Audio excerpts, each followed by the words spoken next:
इस मूवी में हम देखेंगे कि इंस्टाग्राम पर एक 40 साल का आदमी अपने आप को 16 साल का एक हैंडसम लड़का बताकर एक 14 साल की लड़की से चेटिंग करता है और उसे अपने जाल में फंसाकर बहला फुसलाकर उस लड़की के साथ जबरदस्ती घपाघप कैसे करता है, ये हम देखेंगे।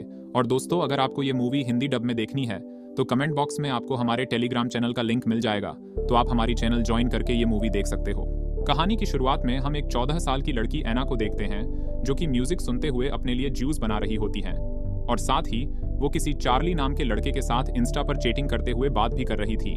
इसके बाद हम एना की फैमिली को देखते हैं जो सभी साथ मिलकर खाना खा रहे होते हैं। फैमिली के सभी लोग खुश दिखाई दे रहे होते हैं, खासकर एना तो बहुत खुश होती है क्योंकि वो एक चार्ली नाम के लड़के के साथ बातें करने लगी हैं। वो चार्ली नाम का लड़का अपने आप को 16 साल का बताता है, पर एना ने उस लड़के को कभी देखा नहीं था। वो सिर्फ उसके साथ चैटिंग करते हुए बातें करती थी। एना के मॉम डैड को भी पता है कि एना एक लड़के के साथ चैटिंग करती है और एना की जन्मदिन पर उसके डैड एना को एक लैपटॉप गिफ्ट करते हैं। अब लैपटॉप पाके एना की खुशी का ठिकाना नहीं रहता। एना को लैपटॉप मिल जाने के बाद एना रात रात भर उस लड़के के साथ चैटिंग करने में लग जाती है।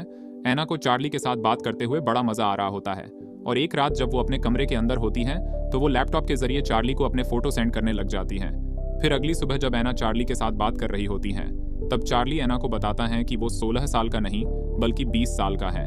ये जान के एना थोड़ा चौंक जाती है, लेकिन फिर भी वो चार्ली को एक्सेप्ट कर लेती हैं। फिर चार्ली अपनी फोटोज भेजता है। चार्ली की फोटोज देखकर एना के सोए हुए अरमान जाग उठते हैं क्योंकि चार्ली काफी हैंडसम था। फिर एना एक पार्टी से घर आने के बाद वो फिर से चार्ली के साथ चैटिंग करने में लग जाती है। वो उसके ही ख्यालों में खो जाती है। चार्ली के साथ बात करते हुए उसको बहुत ही अच्छा लगता है। फिर अगले दिन एना चार्ली के साथ चैटिंग करने में लगी होती है। तब वो जान पाती हैं कि चार्ली 20 साल का नहीं बल्कि 25 साल का है। ये जानकर एना काफी हैरान हो जाती है, लेकिन फिर भी वो चार्ली को एक्सेप्ट कर लेती हैं और उसके साथ पूरी रात बातें करती हैं। उसके बाद चार्ली एना को एक मॉल में मिलने के लिए बुलाता है। फिर हम देखते हैं कि एना तो बन ठन के तैयार होकर मॉल में पहुंच जाती है। एना बहुत ही खुश दिखाई दे रही होती है। वो चार्ली से मिलने के लिए बहुत ही एक्साइटेड होती है। वो बैठ के चार्ली का इंतजार कर रही होती है। तभी उसके पास एक अधेड़ उम्र का आदमी आता है। एना उससे उसके बारे में पूछती है। इस पर वो आदमी अपने आप को चार्ली बताता है। वो अपने आप को एना के साथ बातें करने वाला चार्ली बताता है और वो आदमी करीब 40 साल का होता है। इस बुढ़े को देखकर एना के अरमानों पर पानी फिर जाता है। उसे बिल्कुल भी विश्वास नहीं होता कि यही चार्ली है। एना सोच रही थी कि चार्ली 20 या 25 साल का लड़का होगा, लेकिन ये तो बुढ़ा निकला। उसके बाद ये आदमी एना के साथ बैठ जाता है और एना के साथ बातें करने लगता है। वो एना को बातों से बहलाने फुसलाने की कोशिश करने लगता है। वो एना से कहता है कि प्यार में एज मैटर नहीं करती, मैं तुम्हें दिल से चाहता हूँ, ये मैटर करता है, मुझे इग्नोर मत करो, मैं ही तुम्हारा वो प्यारा सा चार्ली हूँ जिससे तुम 2 महीनों से बातें करती आ रही हो।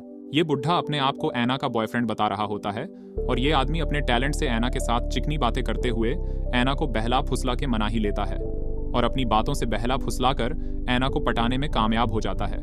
वो एना को अपने साथ टाइम स्पेंड करने के लिए बोलता है और दोनों एक रेस्टोरेंट में आ जाते हैं और दोनों साथ में ही मजे से बातें करते हुए खाना खाने लगते हैं। फिर ये सब खत्म हो जाने के बाद ये आदमी एना को एक ड्रेस गिफ्ट करता है। उसके बाद ये आदमी एना को एक रूम में ले जाता है। यहाँ पर ये आदमी एना के साथ बातें कर रहा होता है। तभी हम देख पाते हैं कि ये सभी कैमरे में रिकॉर्ड हो रहा है और इन सब के बारे में एना को कुछ भी पता नहीं होता। अब उसके बाद ये बूढ़ा आदमी एना के सारे कपड़े उतार देता है और उसके साथ इंटीमेट होने लगता है। यहाँ पर एना का मन नहीं होता, फिर भी वो आदमी उसके साथ घपाघप करने में कामयाब हो जाता है। फिर ये सब हो जाने के बाद एना अपने घर आ जाती है। फिर अगले दिन एना उस आदमी के साथ बात करने की कोशिश करती है, पर एना का उससे कोई कांटेक्ट नहीं होता और ना ही वो आदमी एना को रिप्लाई देता है। अब स्कूल में आने के बाद एना फिर से चार्ली के साथ कांटेक्ट करने की कोशिश करती है, लेकिन चार्ली उसके फोन का कोई भी जवाब नहीं दे रहा था। ये देखकर एना रोने लगती है और वो ये सब कुछ अपनी बहन को बता देती है कि चार्ली ने उसके साथ क्या क्या किया और उसकी बहन ये सब जानने के बाद स्कूल के प्रिंसिपल को सब कुछ बता देती है और ये सब जानने के बाद पुलिस यहाँ पर आती है और एना को अस्पताल लेके जाती है। अब एना के मॉम डैड को जब ये पता लगता है तो वो तुरंत अस्पताल में आ जाते हैं और फिर एक पुलिस ऑफिसर को दिखाया जाता है जो कि इस केस की जांच में लग जाता है और उसे लगता है कि एना का शोषण हुआ है। वो जांच करते हुए अपराधी को पकड़ने की कोशिश करने लग जाते हैं। सबसे पहले वो एना के घर आकर एना के लैपटॉप से ये सारे चैट्स हिस्ट्री को चेक करते हैं और चार्ली के साथ बात करते हुए उसका लोकेशन ट्रैक करने की कोशिश करने लगते हैं, लेकिन ये सब चार्ली समझ जाता है और वो कॉल को कट कर देता है। एना के डैड इन सब से काफी गुस्से में होते हैं और वो बस अपनी बेटी को इमेजिन करते हैं कि उसका किस तरह शोषण किया गया होगा और वो उसी के ही बारे में सोचने में लग जाते हैं। एना जब अस्पताल में होती है तब एक डॉक्टर एना से पूछताछ करती है कि तुम्हारे साथ क्या क्या किया गया था। तब एना डॉक्टर को सब बताने लगती है। एना चार्ली के बारे में अच्छी अच्छी बातें डॉक्टर को बताने लगती है, जिसका मतलब कि एना को अभी भी चार्ली से प्यार है। चार्ली एना के डैड की उम्र का था, लेकिन उसके बावजूद भी एना को उससे प्यार है। फिर अगले सीन में हम देखते हैं कि FBI को कुछ क्रिमिनल की तस्वीर मिलती है। एना के डैड को उसमें से एक आदमी के ऊपर शक होता है। वो एना से कहते हैं वो देखे कि क्या वो आदमी इनमें से कोई एक है, लेकिन ये देखकर एना अपने डैड से ही गुस्सा होने लगती है। वो चार्ली को ना ढूंढने को बोल रही है, क्योंकि वो अभी भी चार्ली को प्यार करती है। लेकिन एना के डैड को जिस आदमी पर शक होता है, वो पता कर लेता है कि वो आदमी कहाँ पर है, और वो उस आदमी के घर के पास जाता है, लेकिन वो उस टाइम कुछ भी नहीं करता। फिर इसके बाद एना के मॉम डैड को FBI से पता चलता है कि एना पहले से ही जानती थी कि वो आदमी 16 साल का नहीं बल्कि 25 साल का है, और उससे मिलने के बाद वो एक 40 साल का बुढ़ा निकला। ये सब जानने के बाद भी एना ने अपने मॉम डैड को कुछ नहीं बताया होता, और इसी वजह से एना के डैड बहुत ही ज्यादा गुस्सा होने लगते हैं। अगले सीन में हम देखते हैं कि एना के डैड उस आदमी को रंगे हाथ पकड़ने के लिए लड़की की एक फेक ID बनाकर उस आदमी के साथ बात करते हैं। फिर अगले दिन एना के डैड उसके रूम में उससे बात करने के लिए आते हैं, लेकिन एना उनके ऊपर गुस्सा करने लगती है। उसके डैड उस अपराधी को पकड़कर मारना चाहते हैं, लेकिन एना ऐसा नहीं चाहती। वो अब भी उस आदमी को चाहती है। अब एना के डैड काफी गुस्से में उसके घर के अंदर घुसकर उसकी अच्छे से धुलाई करते हैं।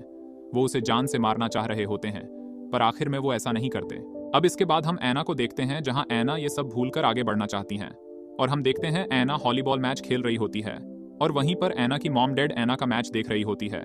तभी एना के डैड एक आदमी को देखते हैं, और उन्हें लगता है कि ये वही आदमी है जिसने एना के साथ ऐसा किया है, और गुस्से में आकर एना के डैड उस आदमी को बुरी तरह मारने लगते हैं। लेकिन तब उन्हें पता चलता है कि ये वो आदमी नहीं है।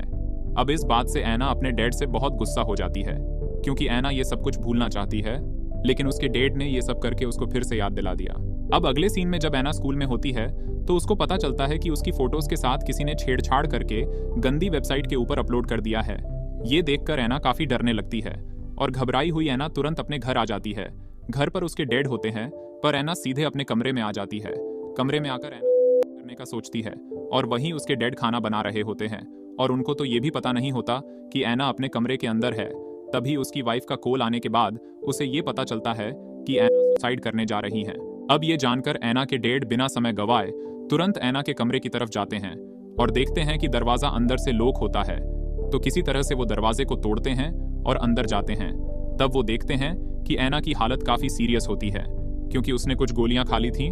तो उसके डैड तुरंत उसे हॉस्पिटल लेके जाते हैं। फिर कुछ समय बाद एना ठीक हो जाती है, और अपने घर पर आने के बाद वो अपने डैड के पास जाती हैं। उसके डैड उससे बात करते हुए रोने लगते हैं, और अब लास्ट सीन में हम उसी आदमी चार्ली को देखते हैं जिसने एना को बहला फुसलाकर उसके साथ गलत काम किया था, और हम देखते हैं कि उसका भी एक परिवार है, और यहीं पर यह मूवी खत्म हो जाती है। तो दोस्तों, कैसी लगी आपको ये मूवी कमेंट में ज़रूर बताना, और ऐसे वीडियो देखने के लिए चैनल को सब्सक्राइब ज़रूर कर लेना। और दोस्तों, अगर आपको ऐसी ही romantic Bollywood movie Hindi dub में देखनी है तो हमारी टेलीग्राम चैनल ज़रूर ज्वाइन कर लेना। धन्यवाद।